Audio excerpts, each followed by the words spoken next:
All right, it is 5:30 on Wednesday, June 11th. We're going to get the Park, Rec, and Forestry Committee meeting started.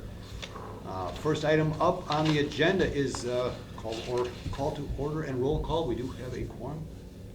Do we need to do anything more than that? Okay, moving on to item number 2, approval of minutes from our last meeting on May 14th. Move to approve. Then we got a second. We got a second by Brett. Are there any I'll second. comments? All right, we've already got a second. Oh, okay. Any comments or concerns on the minutes? Not? All in favor? Aye. Any opposed? Motion carries. Okay, next is the time to talk about any conflict of interest. Looking at this, I'm not sure of any, but does anybody have anything to report? Nothing for me. Okay, if not, move along. Public comment, we don't have anybody here, than mayor in attendance. We'll move right away to item number 5, the 2026 department budget prep. Justin, you want to give a little? Yeah, I'll kind of walk us through this. I have a couple of handouts. Mayor, if you didn't grab them, they're over there. So I'll start with this gray sheet. That's the best way I can kind of describe it, is the sheet with the gray. It lists the budget cuts that were absorbed by the department the last 2 years, in 2024 and in 2025 this year. And sometimes these cuts get put back in. There might be one-time cuts or just more of an annual, like forever cuts.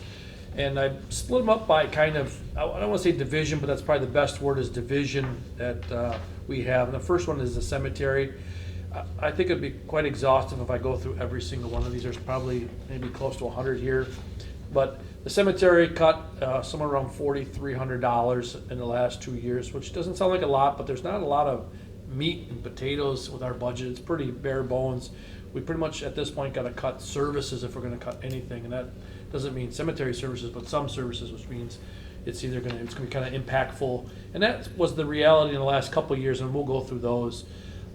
In Parks one, we had $69,000 or close to $70,000 cut. A couple things that were service oriented is the first one. We have reduced the operation of the splash pad by 20% over the last couple of years, so that's gone down in hours of operation. We do mow every other week after August 15th, so all of our park properties, except for our athletic fields, what we do have to maintain, that's mostly just the soccer fields, because they obviously are playing soccer there, and they couldn't really play soccer if that grass was super long. Also, restroom cleaning, it's a every other week operation too after August 15th, so we reduced that by 15%. Those are services that we think people will notice. The porta potties, it's kind of come and gone in public opinion on whether porta potties are needed at all of these parks. We currently have a number of porta potties. We have one at Benedict, one at Forest Ridge, one at the Upper Pond, and one at the UW, right? And Wenzel, and 2 at Wenzel.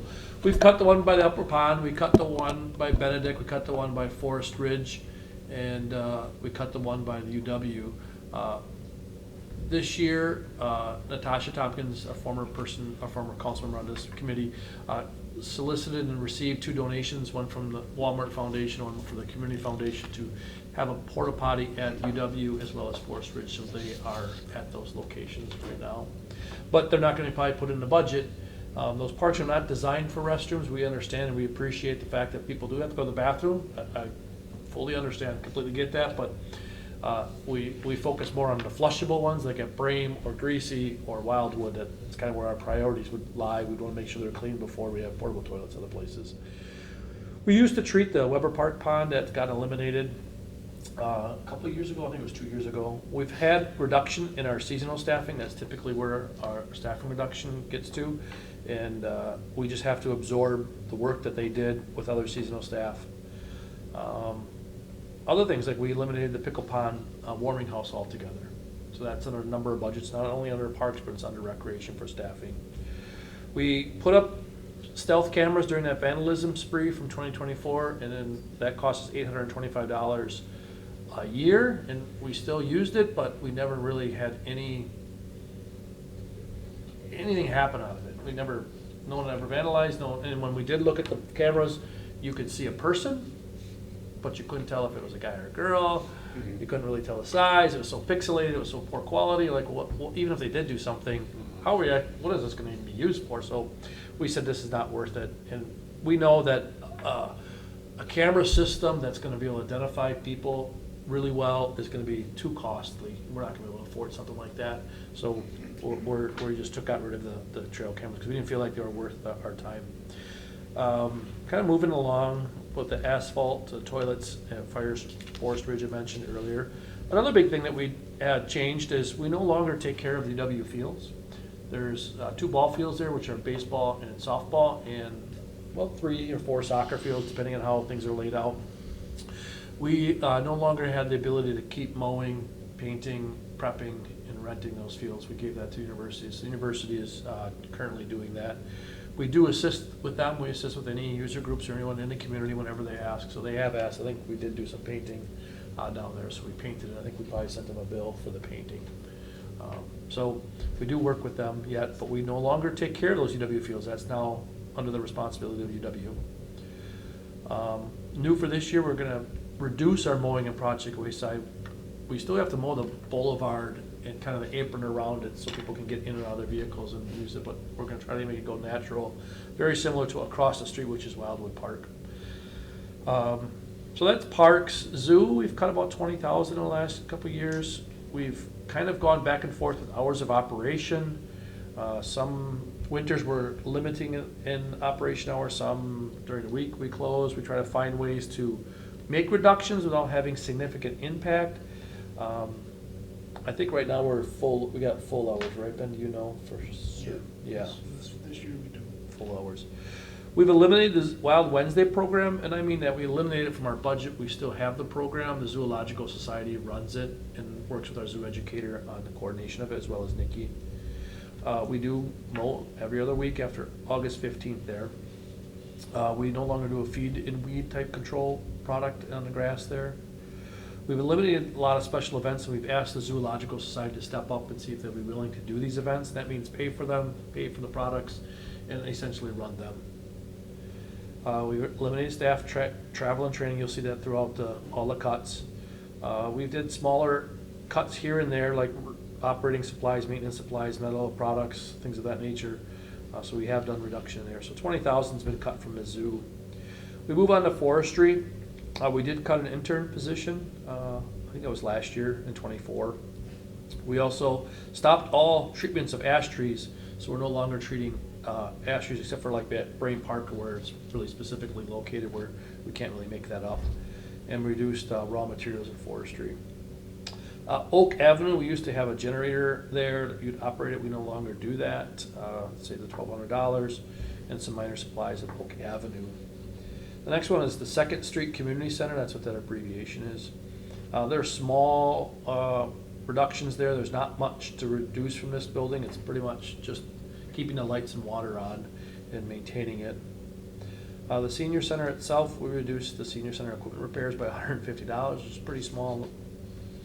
Recreation, they cut about $9,000. Our problem with our recreation is it's whatever we cut on the expense side, well, there's always a revenue side. So if we offer soccer, there's revenue coming in and offsets that. So if you cut soccer, you're not really making that much of a cut because you also cut that revenue. So there's not a lot in recreation. We hire the kids, they teach a tennis class, a volleyball class, whatever that class is. There's revenue that comes that offsets it, almost breaks even, but it does not quite a break-even program. We could probably structure it to be. It would have to be more aggressive with our programming, and that's not what I would say we're designed to be. We're here to be a service from a park and recreation, a community service program. There are for-profit and clubs and those types of things, whether it's a baseball club or a soccer club or a YMCA, where they're more motivated to generate revenues because that's how they're designed. But maybe times are changing and park and recreation has to be more like a club. But that's not my decision. That's a decision by not only this committee, but the council, and what direction do they want to go?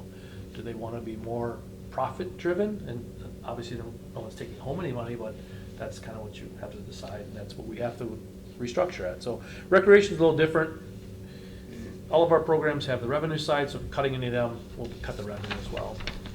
Flipping it over to the aquatics, this is primarily the pool, and that is just some minor changes that we had to develop a budget on a pool for operations. We had no idea what those numbers were going to be because we had no idea. We had no history. In our budget process, it takes about 3 years to get through a full couple years to know what you are. So some of these are just realizations of these are too high of numbers, but there are two that jump out. And that's the first one. We did go from reducing the operation hours of the pool. It used to be 11 to 7, now it's 12 to 7, so it was reduced from 10 hours a day to 9 hours a day. And then we also eliminated the YMCA agreement. History is that we, the Park and Rec, ran swim lessons as well as the YMCA. We kind of competed for the same kids and the same instructors, and we really kind of spread ourselves thin. It was decided before my time, when Ed was here, to kind of do a collaboration. They would do the lessons and we would pay them a stipend. We thought it worked really well, but eventually when it came time to make cuts, that was one of the things that we cut, was the swim lesson agreement. So moving on to special events, it's kind of where Nikki is with her activities. We cut about $6,000. She no longer has an employee cell phone. Various smaller cuts. We cut a seasonal employee. She had 2, now she's down to 1. And then other operational supplies. The last one's administration. That's the kind of the front office here. Myself, Amy, Wendy, Kylie, they fall under that. There's not really any revenue side. It's just what it costs to run the department, essentially. So we're about 1,100 cut from there. We anticipate more cuts this year with the budget. What that will look like, I don't know. I really don't. Every year's a little different. Some things get cut, some things get put back, but we make recommendations and then we kind of see how it shakes out. Below are potential options, and these are, I would say, more significant options. You can kind of read through those, and I'll go through them just because we have a little bit of time tonight. And these are things we should consider or maybe not consider. One is close Wenzel and Fairgrounds ice skating. Currently, we offer ice skating at Wenzel Plaza, the Pickle Pond, and the Fairgrounds. So those are 3 locations where we spend significant staff time flooding those rinks, maintaining them, and then opening them. I don't want to say open them. If the weather's good, they're skating. We don't really actually have like a gate or a door that's open. It's just open skate. We could close the Wenzel Family Plaza. That fountain itself costs about $10,000. There is no revenue on that from that activity. We could change the zoo hours daily to just 8 hours a day, Monday, or 7 days a week, instead of having extended hours in the summer. We do currently prep for some baseball and softball tournaments. We could just eliminate that. The groups typically depend on us and we kind of work with them, but we could eliminate that weekend activity. We could retain a greater percentage of room tax collected. Currently, we only retain 30%, and that goes towards capital projects. They go for any park projects. We could use a greater percent to go towards operational costs, whether that was the zoo or recreation or special events. That could offset some of those costs, but that's a bigger discussion that's kind of on the council and the mayor and all of them get to hash that out, but that is an option. Create an enterprise fund for recreation, aquatics, and special events. And this is typically a fund that says if you have any profits from the year, it goes into the fund to kind of balance itself out, but you can't run it at a negative balance. It's got to stay at a positive balance. And that's kind of a change in direction to be more of a for-profit type operation, not necessarily a break-even.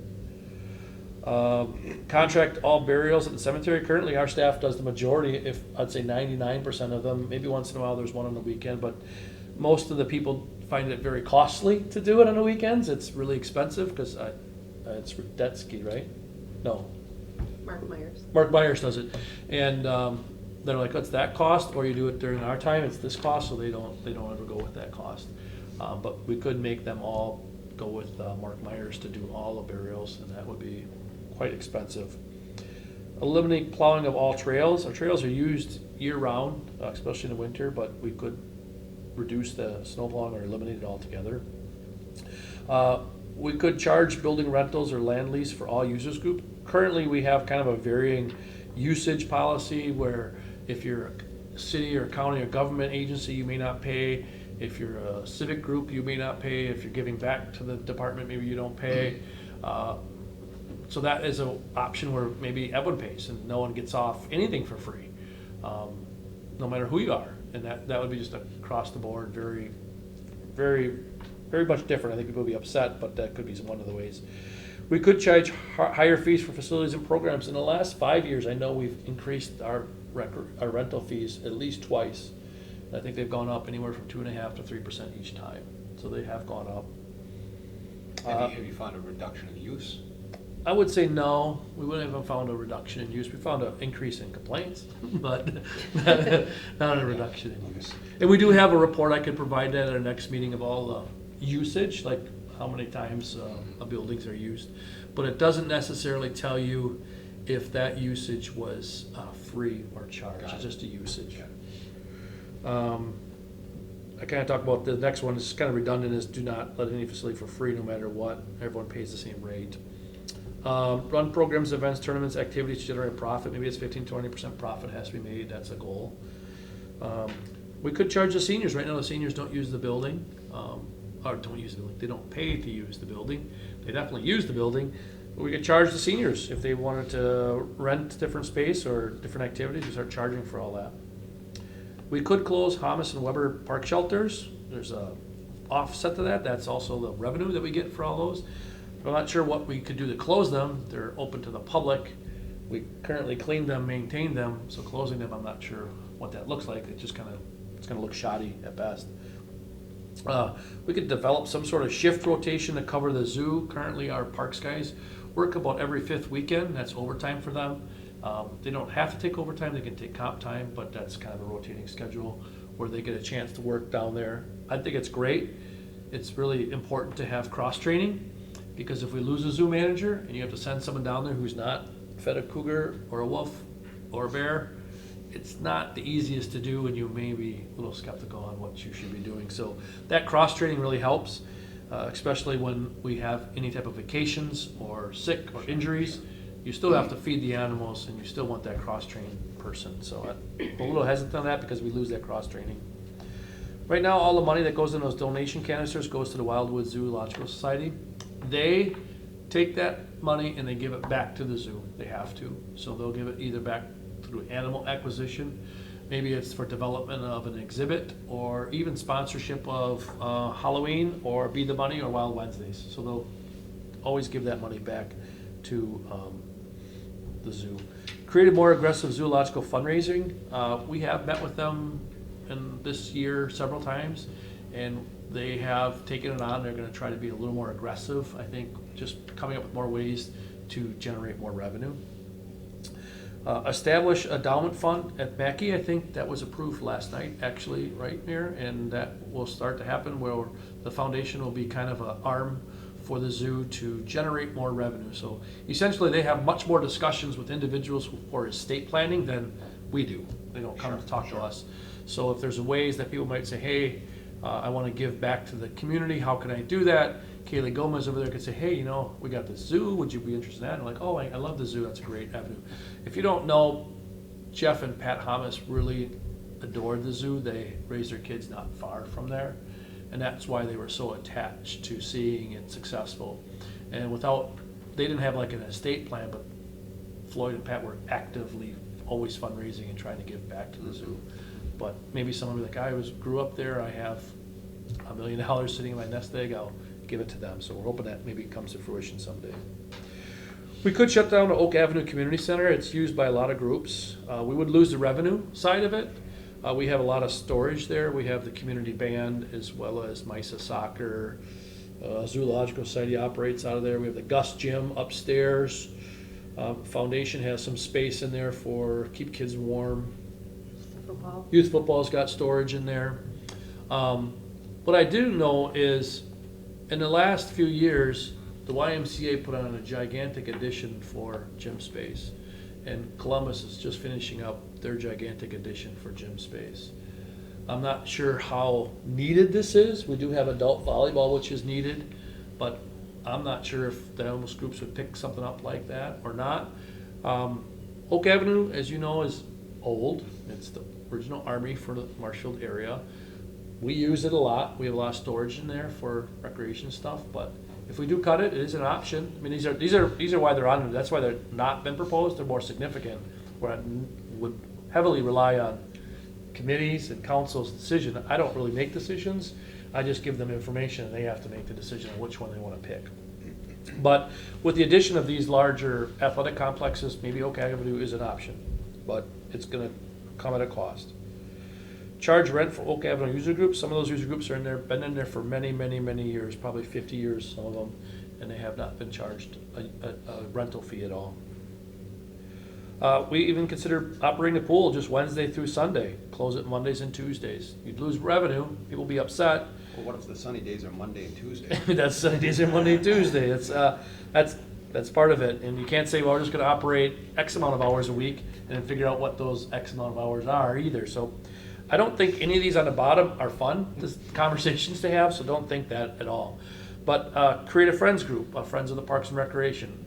I've been around the block for a while in the many communities. I would recommend that, but we have a wonderful community foundation. We have a zoological society. We have a Friends of the Trails. I think they're already out there banging on doors and raising money. I don't know what a Friends of the Parks would do, other than that they've already done it. March 21, the pickleball group's a great example. They came out of nowhere, grassroots. They're trying to become a 501c3. They know it takes a while to get that filing.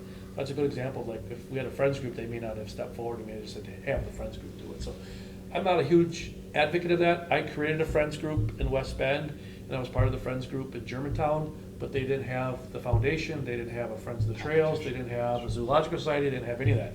They didn't have nothing. So it made sense for them to create this. But we have a lot of advocates and stakeholder groups that want to see the success of whether that's a park, an activity, or trails. So there's something already in place. But these are the cuts we had. These are some potential options for cuts. And then I'm going to jump over to the next sheet, which is our budget. And it kind of dates back to 2017 and where we are. There's no doubt that things have increased. Everyone's budgets have increased in your homes. Don't get me started on insurance, but everything's increased, and we have increased programming and activities. We have added Hardacre Park, Wenzel Plaza. We just added pickleball. We added a pool. We added a Kodiak Bear exhibit. What else have we added, Ben? Cougar exhibit. Some of those costs are minimal, but some are additional costs. Wenzel Plaza itself is a big cost. It's probably close to $50,000 a year to maintain, probably another $100,000 to oversee with Nikki's position. But Nikki's position is kind of unique. 30% is paid for by Visit Marshfield, 30% is paid for by Economic Development Board, 20% is covered by the city, or 40-40-20, 40-40-20. So that's kind of unique, so that doesn't really fall really on the city taxpayer, so it's a unique funding option that hopefully those groups will continue to pay for that and the city will continue to adhere to it. So this is the budget. It kind of shows increases, but it gives you an idea of where we are and what's increasing and how things are. What are the percentages mean? Percentage of increase or percentage of from the year before. Got it. Most of our expenses, I would say, are staff expenses. Second is probably utilities and maintenance of just maintaining this building example, or a shelter. There's water, sewer, fire protection, electric, heat sometimes. It's a lot of that. We don't really have an option like how do you save money here in this building? Well, you're gonna heat it, you're gonna air condition, the lights will still be on, water will still run. Even if you have no one in it, there'll still be quite an expense to operate it. So we are very empathetic and understanding of the budget situation. We also understand where we are in the pecking order of city services compared to police, fire, streets, water, garbage collection, you name it. Park and Rec usually is near the bottom. We're more of a want than a need. But I also understand most people in communities moving look for quality of life and recreation as the number one thing. They're not always looking for like, how's your police force, or how's your fire response time? They don't obviously even want that, but most people look for trails, pools, quality of life, what can I do with my family outside of work? Almost everyone moves for a job, but then after that, usually it's quality of life and education. So we know in the pecking order we're down, but in the priorities of people's lives, we're really high, because no one, at least I've never had a super great experience with police and fire. So they usually have the lights on behind me, or I'm calling them because my house is on fire. I've never had a fire, but I can imagine calling them. Usually they're there to respond to an emergency, but they are vital. But usually our quality of life or recreation is just that fun factor of what you're doing when you're not busy at work or not dealing with other things, so. I don't have much to add. I know the discussion was pretty open, and some of these bottom things give food to thought. I'm more than willing to bring it back for the next meeting if that's more discussion, but our budget's gonna be due at the end of July, so we'll have to submit that, so if there's any major cuts or things for consideration you wanna see forward, or even put back, maybe you're like, I really need that porta potty at Benedict or Forest Ridge. I don't know, I'm just putting words in people's mouths, but maybe there is something else.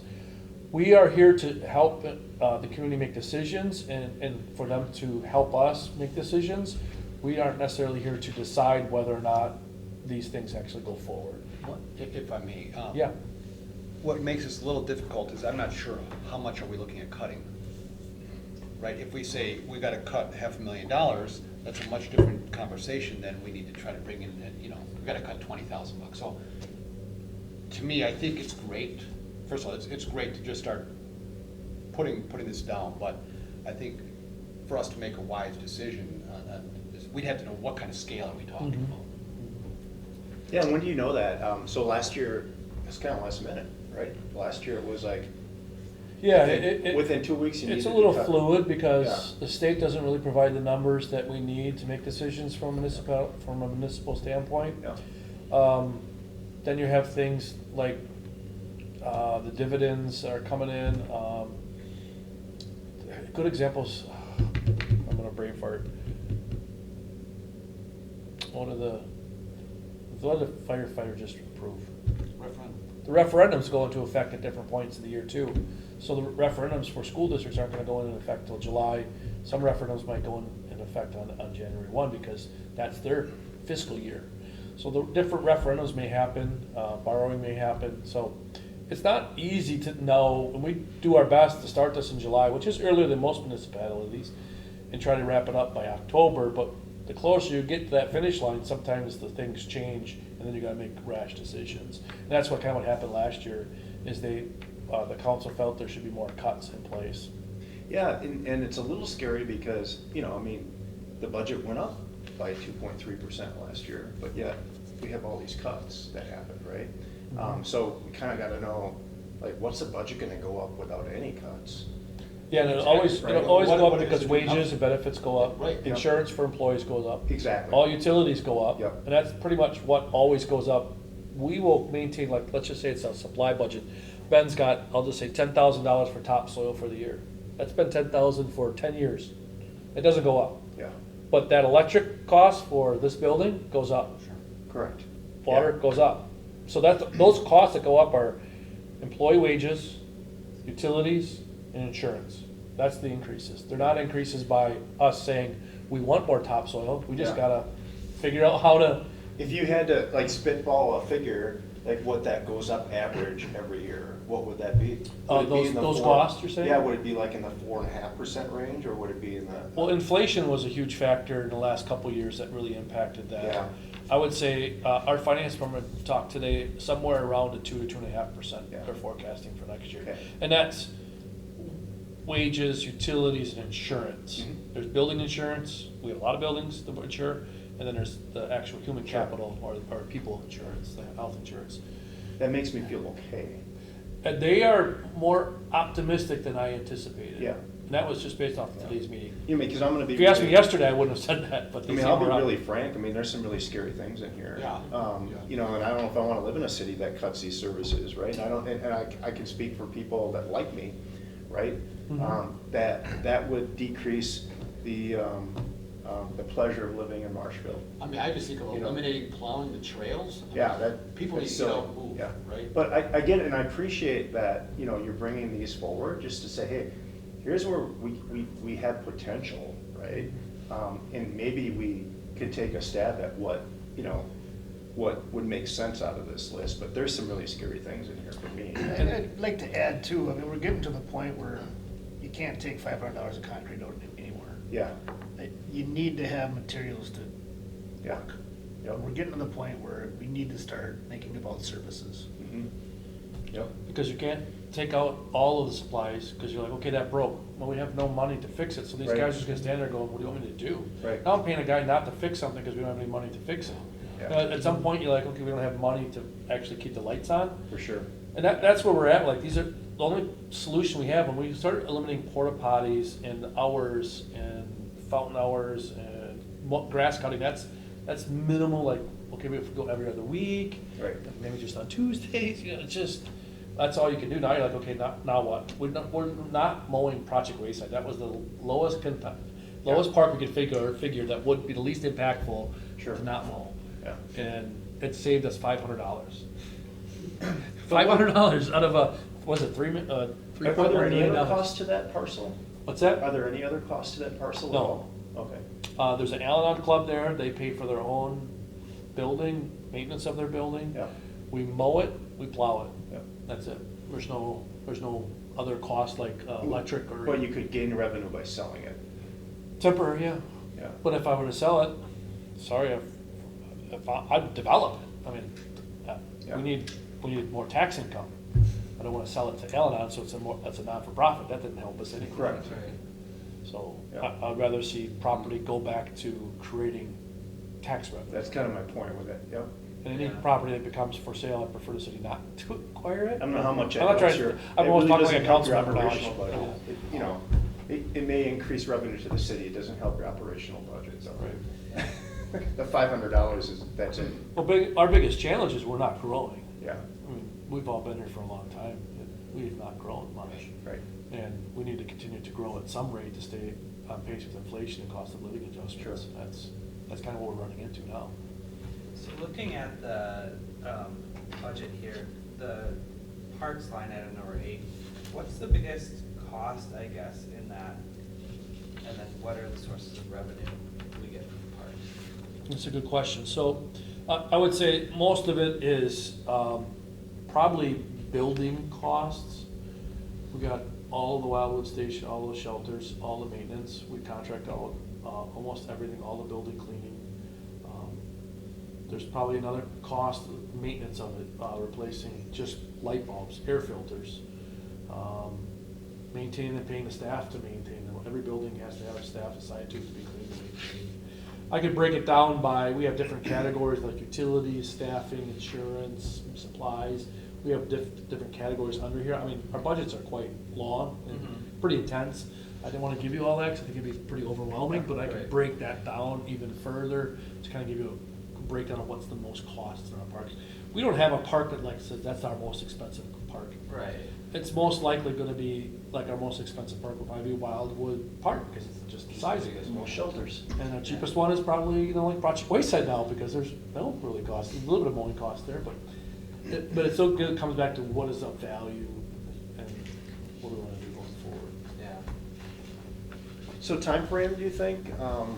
You're saying that budget is due in July, and then once you submit your budget, you're gonna get answers back, or you're gonna get parameters back? Yeah, so I can kind of explain the process. Yeah. It goes under staff, so all of our staff, everyone in our department has a chance to weigh in on the budget. We enter it into a software that computes everything. That then goes to an administrative review, so finance double checks stuff, make sure there's no problems or issues. And then it goes to Steve. Steve reviews that budget. Now, these are just my budgets, you gotta imagine how many other budgets. He reviews it, anything that pops out, he flags and then talks to the department head. He may come back and say, hey, Justin, can you make more cuts? That's usually the first round of the cuts. But then I'm always like, Ben, what is that number? Is it like a cut of $500, 5,000, 500? Like what do I can't, I needed some parameters. And I think too many times we're asked to make cuts just in general. Can you make a cut? And I'm like, okay, I'll make a cut. And I'll just say, I cut $500,000. Police is like, I cut $500. What? Like, how did you do that? And then, or vice versa. It's not like, okay, cut 1% from your budget, or I want each of you, because that's not really fair. Clerk's got 2 people and they don't have any expenses. They don't have a building to take care of. They have nothing. So for them to cut $500 would be pretty significant for them. But we can cut $500, but Yeah. It's difficult. So it goes on an administrative review, then Steve presents it to the council, council gets a chance. They usually digest it the first meeting, maybe come back for the second meeting, have more questions. And by the third meeting, there's usually more meat and potatoes that are discussed on what to do. And by the fourth meeting, it's usually approved. It's not always easy. I think, just like council, you have different residents who may have various opinions on what is of value or what is not of value. Park and Rec is usually one that gets cut, but I don't think we're alone. Fire's really had some struggles the last couple of years trying to fill their positions. Police have as well. We don't have anyone in development services. We haven't for 2 years, maybe 3 years now. So engineering's down 2 staff members who can't recruit. We're having a difficult time recruiting, so the quality of life is what people will be looking for. So when you come to relocate to Marshfield and you don't have some of these things, I'm afraid that we won't get those staff. So again, just, so we're gonna do a little process. Is there anything that you need us as a committee to be doing in July, in August, working offline? Just, how can this committee help you? You know, you guys are the eyes and ears, you're the spokesman of Parks and Recreation. If there's something you, like Brett just asked about what's the breakdown for parks, if there's other questions like, hey, do we really need 10 playgrounds? I don't know. Do we really need a zoo? Do we, something like that? I don't know what it is. We built pickleball courts, that's gonna be the easiest to maintain. You don't have to cut the grass, there's no maintenance. The group's there, they're out there cleaning it every day. So that's an easy one, but I'd be very reluctant to build a new building for our department. I would be because I don't think we need it. I don't think we can afford it. Because that building's gonna come with water, sewer, electric, fire protection, maintenance costs, and it's forever.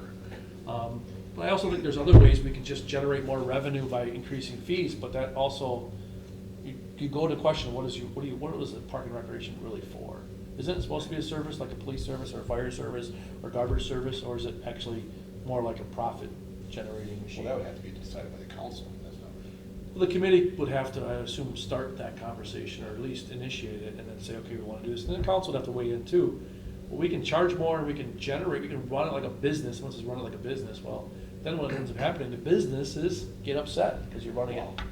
You know, I'm just gonna say, Mayor, you and I are in the groups of the CEOs, and we're all struggling to find ways to make Marshall more attractive, to bring people in and to retain them. And we know we got competition against all our neighbors here, so the thought of us charging to use the parks or charging this, I mean, it's just one more check against us. I think that would just be Absolutely. wildly short-sighted. Agree with that. So my theory is, let's not look at that expense side as much as we look at the revenue side and find out if there's alternative ways of generating more money. And whether it's an endowment fund at foundation, or whether it's more groups out there helping out, or maybe it's the room tax dollars that are out there that are for discussion, those might be an option. I don't know. Yeah, that was my next question actually, is when it comes to room tax dollars, I know we get 30% currently. Mhm. What, do we have a number in mind there? Like, as We far as- budget Need to once. continue on your personal device. Okay. Sorry. We budgeted $165,000 a year in our capital projects for capital projects essentially. So that's what we get, and then the other percent goes to Visit Marshfield. That's a variable number. It's based on how many hotel rooms you have in a year, so that could be 165, it could be 160, it could be 185. When there's a surplus, we just take that surplus and we apply it to other projects that are unplanned. It could be leaks in this building, or a sewer issue, or something like that. It's unplanned, it'll be used up because buildings cost a lot and they fall apart. So is that something we could like recommend as a committee for the I council think, to look at? I am almost 100% positive, and maybe the mayor knows more. I think that agreement is under review. We notified Visit Marshfield that was gonna be reviewed this year. So I don't know where it is, like where it is in that review process, but I do know it is under review. Okay. Yeah, I guess I'm just curious as a committee, like what's our job? If we Yeah, need what to- can we if do we to need to help? beg to council or Right. whatever we need to do to kind of get that. But yeah, between that and looking at other sources of revenue, I know the Zoological Society is looking at creative ways to maybe get more donations there. I really think I know we have a suggested donation out there now. I think better signage, I think, is something they could look at, QR code payment systems. There's a lot a park and recreation can do. They can do. It's just not how we've been structured as an organization over the years. We could sell outfield banners at softball, baseball. But currently, Shaps, Legion, Gary Varsho, Slow Pitch, Fast Pitch sell banners. That's the agreement we came up with for them to sell those banners. We'd be directly competing with the stakeholders. That's just one example of like how we're just not structured like that. Where other park and rec may not have those groups, they may run their own little league, and they can have more avenues to generate. Right now, Sandlot and Gary Varsho run almost all of the baseball. We don't really run. We run some instructional stuff, small stuff, but nothing major. Our biggest thing is our soccer program. We probably make money off of our fall soccer program with 300 kids, but we don't have the ability to kind of go and take over other stuff. I think then you have a lot of people coming to the council meeting, banging their fist saying, why is Park and Rec running fast pitch or slow pitch or whatever it is? So I think there's more revenue opportunities, but they also come with a little bit of heartburn and stepping on people's toes. There are so many stakeholder groups. There's not, whether it's tackle football, soccer, you name it, there's a stakeholder group in town that has that interest and is trying to figure out ways to keep their costs low.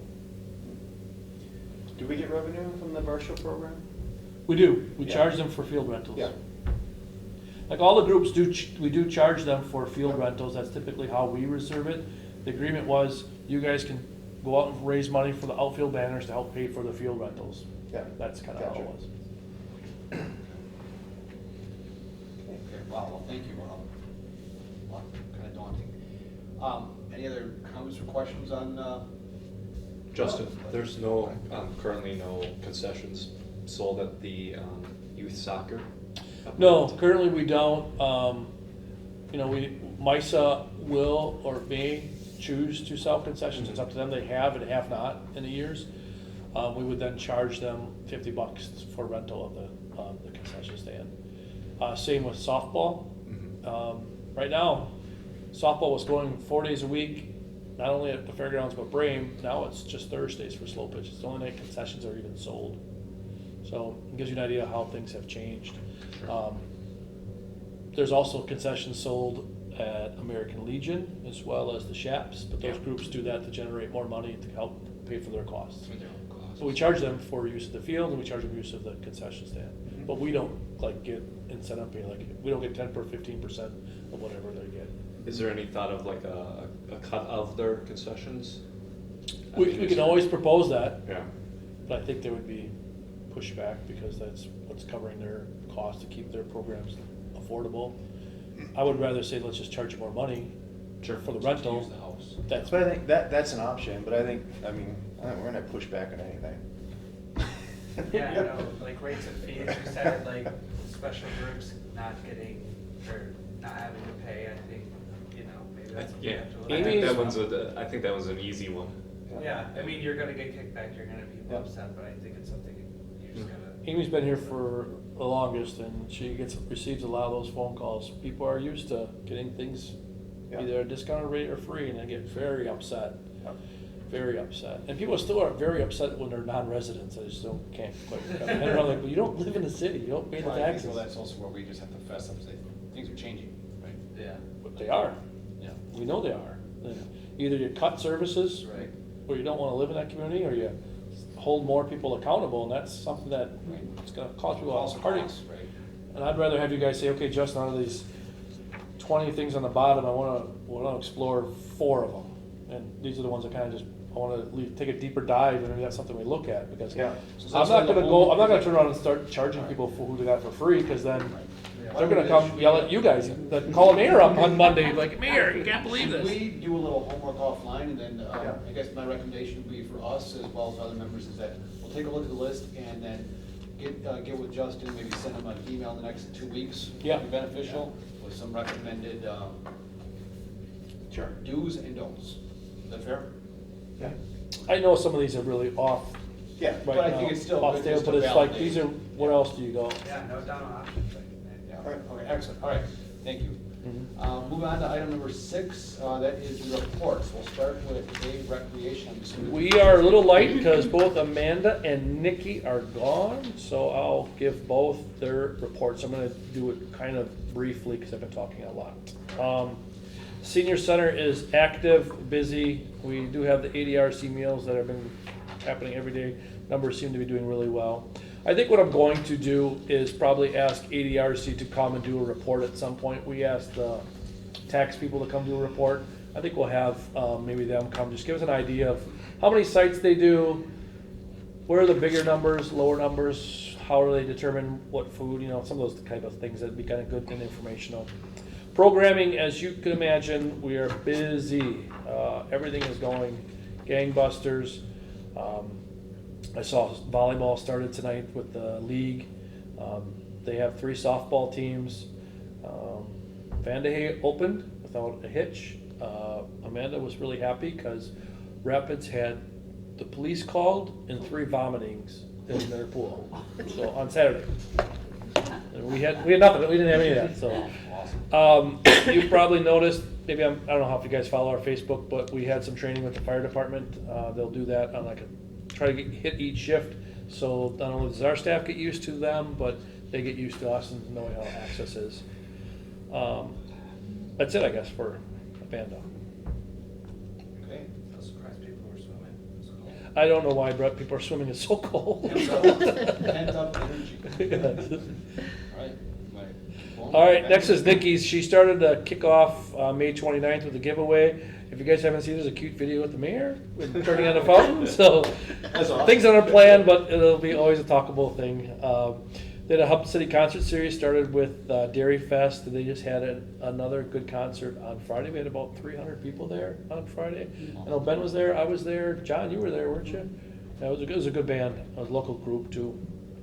Oh, they're out of Main Street, but one of the musicians is a local guy.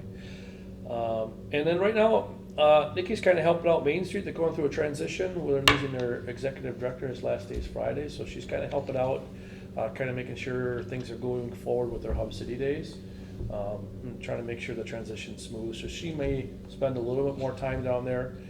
We took Nikki on with that idea to be that catalyst between the groups, whether it's Visit Marshfield, Mackey, Visit Marshfield, 4th of July, you name it. She's kind of our liaison from a city's perspective to kind of stay in touch with them.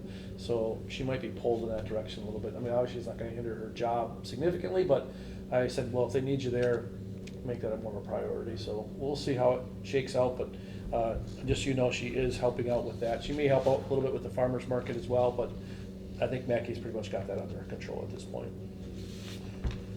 Okay, thank you, Justin. Any questions on either A or B? Sir Rex, okay, then I think I'll turn it over to you, Ben, for Sure. Parks, Forestry, and Zoo. Athletics, we got Dairy Fest, we had a co-ed softball tournament, 20+ teams. There's a disc golf tournament. Dairy Fest itself, all the activities. So that went off well. We had a wrap-up meeting today. It was good. This coming weekend, we've got a Cow Pie Classic at the fairgrounds. We got a Badger State game coming. Last weekend there was 95 teams at a pickleball tournament. So yeah, June's really busy for athletics. Cody does a great job, and I usually give him 2 or 3 kids every morning. He just goes and prints them off a schedule, and they come back at 3 o'clock. It's great. Special events, kind of talked about that. A lot of good things going on.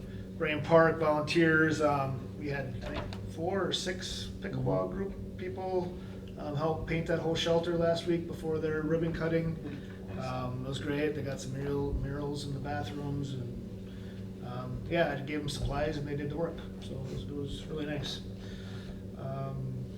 In the parks, yeah, I mean, Kyle and Mike pretty much have been down at Vandahay for the last 6 weeks getting that ready for opening. That is a job, but they got it done, and it's went off smoothly like Justin said. Brian's been doing playground safety inspections and buttoning up playgrounds. We've got a couple projects planned for this summer, so he kind of is my point man there. We started cleaning bathrooms and restrooms and all that kind of stuff for the year. Forestry, Mark has been busy there as well. He got his 71 trees planted with the grant he received from the DNR. You'll see them on Adler Road, on Central, some at Greasy Park. So yeah, that was great. They're nice, large trees. And he's done some other things with some school groups and some education. So he'll start working on his ash trees injections here shortly, the ones that we are trying to save still.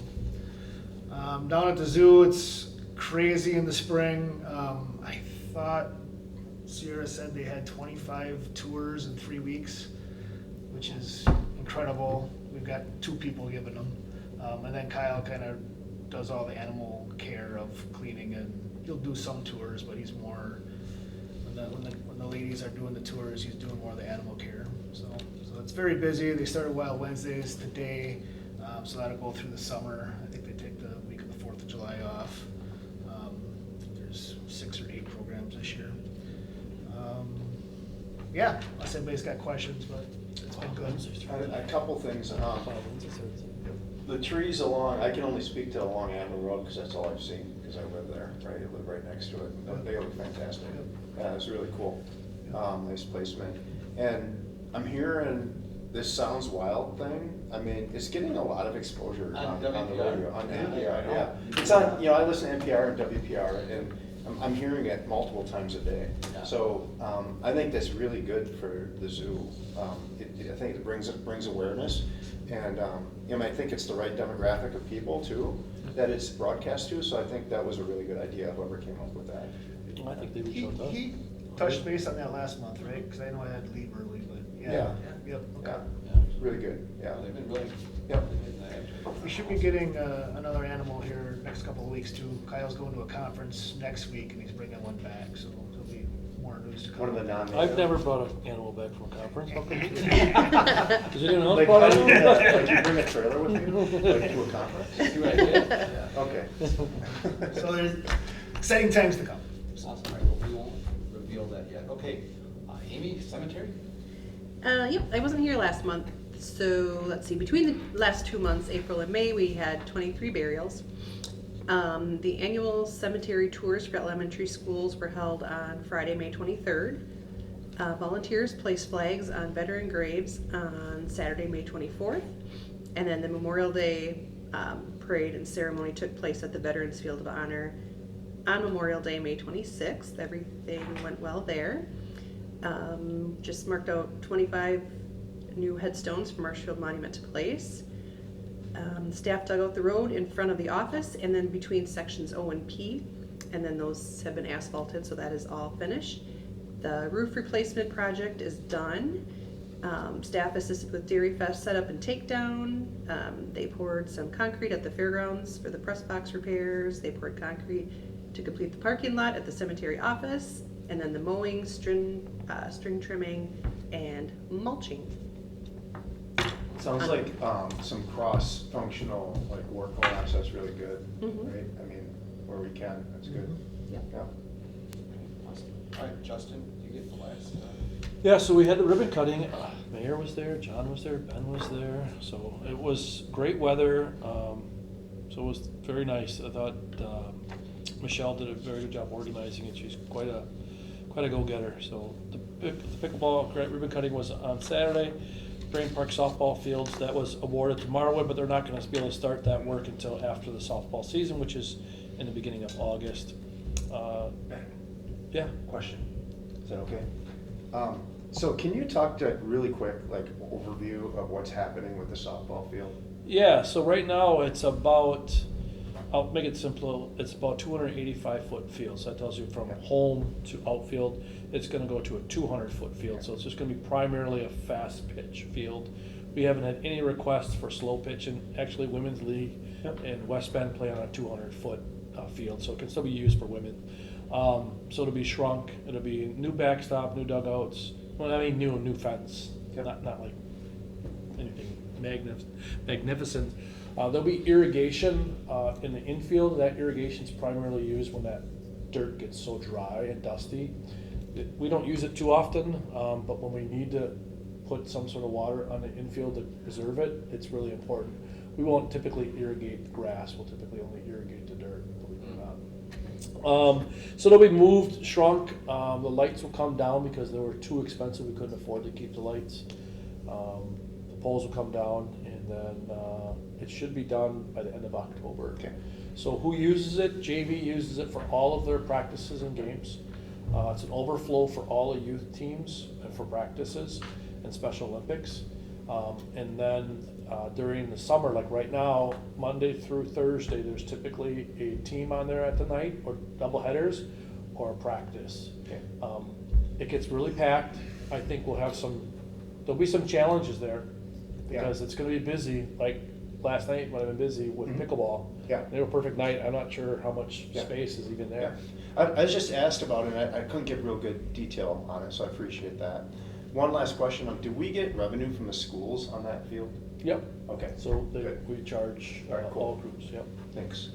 Let's see where I was at. Oh, there was still a water leak. We met today with inspectors and public works director to come up with another game plan. We're gonna close this building down next week, Wednesday, and shut all the water off, and then systematically turn every line on and off to troubleshoot where the water's coming from. It's mind baffling, because the building's old, and there was two restrooms down there that were, one, we think the women's was moved over, and the elevator shaft was installed, because you can see the remnants in the elevator shaft in this other room where there was a bathroom at one point. Jeff, our maintenance guy, thinks the water line was run in the concrete and then up, and he thinks there's a water leak in that concrete, in that line, but we have no idea where that line is.